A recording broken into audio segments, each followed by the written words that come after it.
ಈ ವಿಡಿಯೋವನ್ನು ನೋಡುವ ಮುನ್ನ ನೀವು ಇನ್ನೂ ಕೂಡ ನಮ್ಮ ಚಾನೆಲ್ ಅನ್ನು ಸಬ್ಸ್ಕ್ರೈಬ್ ಆಗದಿದ್ದರೆ ಸಬ್ಸ್ಕ್ರೈಬ್ ಆಗಿ ಮತ್ತು ಈ ವಿಡಿಯೋಗೆ ಒಂದು ಲೈಕ್ ಮಾಡಿ. Hi friends, life line Kannada GK ಅಡ್ಡಾದ ಮತ್ತೊಂದು ವಿಡಿಯೋಗೆ ಸ್ವಾಗತ. ಸಂಭೋಗ ಬಳಿಕ ಮೂತ್ರ ವಿಸರ್ಜನೆ ಮಾಡಿದ್ರೆ ಪ್ರೆಗ್ನೆಂಟ್ ಆಗೋಲ್ವಾ? ಸ್ನೇಹಿತರೆ, ಇವತ್ತಿನ ವಿಡಿಯೋ ಬಹಳಷ್ಟು ಕುತೂಹಲಕಾರಿಯಾಗಿದ್ದು, ಹೀಗಾಗಿ ಯಾರೂ ಕೂಡ ವಿಡಿಯೋವನ್ನು ಸ್ಕಿಪ್ ಮಾಡದೆ ಸಂಪೂರ್ಣವಾಗಿ ನೋಡಿ. ಲೈಂಗಿಕ ಕ್ರಿಯೆ ಬಳಿಕ ಮೂತ್ರ ವಿಸರ್ಜನೆ ಮಾಡೋ ಒಬ್ಬೊಬ್ಬರು ಒಂದೊಂದು ರೀತಿಯಲ್ಲಿ ಹೇಳುತ್ತಾರೆ. ಅದರಲ್ಲಿ ಯಾವುದು ಸತ್ಯ, ಯಾವುದು ಸುಳ್ಳು ಅನ್ನೋದು ಯಾರಿಗೂ ತಿಳಿದಿರೋದಿಲ್ಲ. ಸಂಭೋಗ ಬಳಿಕ ಮೂತ್ರ ವಿಸರ್ಜನೆ ಮಾಡುವುದರಿಂದ ಅನೇಕ ರೋಗಗಳನ್ನು ತಡೆಯಲು ಸಹಾಯ ಮಾಡುತ್ತದೆ ಎಂದು ಕೆಲವರು ನಂಬುತ್ತಾರೆ. ಆದರೆ ಮತ್ತೆ ಕೆಲವರು ಇದರಿಂದ ಯಾವುದೇ ನಿರ್ದಿಷ್ಟ ಪ್ರಯೋಜನವಿಲ್ಲ ಎಂದು ಹೇಳುತ್ತಾರೆ. ಪುರುಷರಿಗಿಂತ ಮಹಿಳೆಯರು ಸಂಭೋಗದ ಬಳಿಕ ಮೂತ್ರ ಮಾಡುವ ಅಭ್ಯಾಸ ಹೆಚ್ಚು ರೂಢಿ ಮಾಡಿಕೊಂಡಿದ್ದಾರೆ.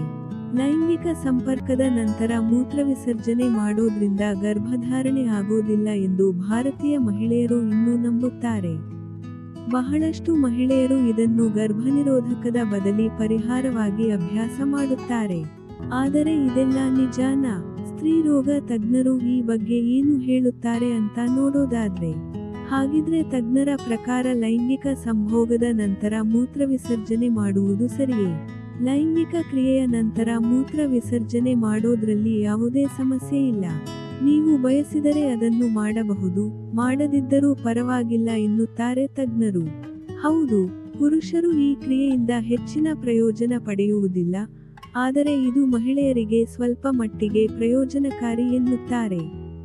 ಲೈಂಗಿಕ ಚಟುವಟಿಕೆಯ ಸಮಯದಲ್ಲಿ ಬ್ಯಾಕ್ಟೀರಿಯಾ ಮೂತ್ರನಾಳದ ಮೂಲಕ ಮೂತ್ರಕೋಶವನ್ನು ತಲುಪುತ್ತದೆ, ನಂತರ ಅವು ಯುಟಿಐಗೆ ಕಾರಣವಾಗುತ್ತವೆ. ಮೂತ್ರ ವಿಸರ್ಜನೆ ಮೂತ್ರನಾಳವನ್ನು ಶುದ್ಧೀಕರಿಸುತ್ತದೆ, ಇದು ಯುಟಿಐ ಅಪಾಯವನ್ನು ಸ್ವಲ್ಪ ಮಟ್ಟಿಗೆ ಕಡಿಮೆ ಮಾಡುತ್ತದೆ. ಇನ್ನು ತಜ್ಞರ ಪ್ರಕಾರ ಲೈಂಗಿಕ ಕ್ರಿಯೆಯ ನಂತರ ಮೂತ್ರ ವಿಸರ್ಜನೆ ಮಾಡುವುದರಿಂದ ಗರ್ಭಧಾರಣೆ ತಡೆಯಲು ಸಾಧ್ಯವಿಲ್ಲ. ಸಾಮಾನ್ಯವಾಗಿ ಪುರುಷರ ಶಿಶ್ನದಿಂದ 4 ರಿಂದ 5 ಮಿಲಿ ವೀರ್ಯವು ಒಂದು ಸ್ಖಲನದಲ್ಲಿ ಹೊರಬರುತ್ತೆ. ಈ ವೀರ್ಯಗಳಲ್ಲಿ ಕೆಲವು ತನ್ನಷ್ಟಕ್ಕೆ ತಾನೇ ಹೊರಬರುತ್ತವೆ ಮತ್ತು ಕೆಲವು ಒಳಗೆ ಉಳಿಯುತ್ತವೆ. ಇಲ್ಲಿ ಸೆಮನ್ ಮತ್ತು ವೀರ್ಯಾಣುಗಳ ನಡುವಿನ ವ್ಯತ್ಯಾಸ ಅರ್ಥಮಾಡಿಕೊಳ್ಳಬೇಕು. ವೀರ್ಯವು ಯೋನಿಯ ಗೋಡೆಗೆ ಅಂಟಿಕೊಳ್ಳುತ್ತದೆ, ಆದ್ದರಿಂದ ಮೂತ್ರ ವಿಸರ್ಜನೆ ಮಾಡುವಾಗ ವೀರ್ಯದ ಕೆಲವು ಭಾಗವು ಹೊರಬರಬಹುದು, ಆದರೆ ಎಲ್ಲಾ ವೀರ್ಯಾಣುವನ್ನು ಹೊರತೆಗೆಯಲು ಸಾಧ್ಯವಿಲ್ಲ. ಆದ್ದರಿಂದ ಲೈಂಗಿಕ ಕ್ರಿಯೆಯ ನಂತರ ಮೂತ್ರ ವಿಸರ್ಜನೆ ಮಾಡುವುದು ಗರ್ಭಧಾರಣೆ ತಡೆಯೋ ವಿಧಾನ ಅಲ್ಲ ಎನ್ನುವುದನ್ನು ನೀವು ಅರ್ಥ ಮಾಡಿಕೊಳ್ಳಬೇಕು. ಹಾಗಿದ್ರೆ ಲೈಂಗಿಕ ಕ್ರಿಯೆಯ ನಂತರ ಮೂತ್ರ ವಿಸರ್ಜನೆ ಎಸ್ಟಿಡಿ ತಡೆಯಲು ಸಾಧ್ಯವೇ? ಸಂಭೋಗ ಬಳಿಕ ಮೂತ್ರ ವಿಸರ್ಜನೆ ಸಂಭೋಗದಿಂದ ಉಂಟಾಗುವ ರೋಗಗಳನ್ನು ತಡೆಯಲು ಸಾಧ್ಯವಿಲ್ಲ. ಎಸ್ಟಿಡಿ ಮುಖ್ಯವಾಗಿ ವೈರಸ್ಗಳಿಂದ ಹರಡುತ್ತವೆ ಮತ್ತು ಮೂತ್ರ ವಿಸರ್ಜನೆ ವರ್ಗಾವಣೆಗೊಂಡ ವೈರಸ್ನಿಂದ ಹೊರಬರಲು ಸಾಧ್ಯವಿಲ್ಲ. ಆದ್ದರಿಂದ ಅಸುರಕ್ಷಿತ ಲೈಂಗಿಕತೆಯ ನಂತರ ಮೂತ್ರ ವಿಸರ್ಜನೆ ಮಾಡೋದ್ರಿಂದ ಎಸ್ಟಿಡಿ ಉಂಟಾಗುವ ಅಪಾಯ ಕಡಿಮೆ ಮಾಡುತ್ತದೆ ಎಂದು ಭಾವಿಸೋದು ಸರಿಯಲ್ಲ. ಕವಚಗಳು ಎಸ್ಟಿಡಿ ಸಮಸ್ಯೆ ತಡೆಗಟ್ಟಲು ಅತ್ಯುತ್ತಮ ಮಾರ್ಗವಾಗಿದೆ. ಲೈಂಗಿಕ ಕ್ರಿಯೆಯ ನಂತರ ಮೂತ್ರ ವಿಸರ್ಜನೆ ಮಾಡಬೇಕೇ ಅಥವಾ ಬೇಡವೇ ಅಂತ ನೋಡೋದಾದ್ರೆ, ಲೈಂಗಿಕ ಕ್ರಿಯೆಯ ನಂತರ ಮಹಿಳೆಯರು ಮೂತ್ರ ವಿಸರ್ಜನೆ ಮಾಡುವುದು ದೇಹವನ್ನು ಆರೋಗ್ಯಕರವಾಗಿರಿಸುತ್ತೆ. ನೀವು ಹೈಜಿನ್ ಆಗಿರಬಹುದು.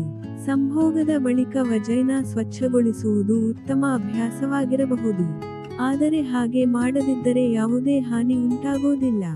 ಹೌದು, ಯುಟಿಐ ಹೊಂದಿರುವ ಮಹಿಳೆಯರಿಗೆ ಈ ಅಭ್ಯಾಸ ಉತ್ತಮವಾಗಿದೆ, ಆದರೆ ಇದು ಪುರುಷರಿಗೆ ಯಾವುದೇ ರೀತಿಯಲ್ಲಿ ಪ್ರಯೋಜನ ನೀಡಲ್ಲ. ಆದ್ದರಿಂದ ಸಂಭೋಗದ ಬಳಿಕ ಮೂತ್ರ ವಿಸರ್ಜನೆ ಮಾಡೋದು ಬಿಡುವುದು ಅವರವರ ನಂಬಿಕೆಗೆ ಬಿಟ್ಟದ್ದು. ಸ್ನೇಹಿತರೆ, ನೋಡಿದ್ರಲ್ಲ, ಇದೇ ತರಹದ ಜೀವನಕ್ಕೆ ಉಪಯುಕ್ತವಾಗುವ ಮಾಹಿತಿಗಾಗಿ ನಮ್ಮ ಚಾನೆಲ್ ಸಬ್ಸ್ಕ್ರೈಬ್ ಮಾಡಿಕೊಳ್ಳಿ. ಈ ಮಾಹಿತಿ ಇಷ್ಟವಾದಲ್ಲಿ ವಿಡಿಯೋಗೆ ಲೈಕ್ ಮಾಡಿ, ಶೇರ್ ಮಾಡಿ, ನಿಮ್ಮ ಅಭಿಪ್ರಾಯಗಳನ್ನು ಹಂಚಿಕೊಳ್ಳಿ. ಧನ್ಯವಾದಗಳು.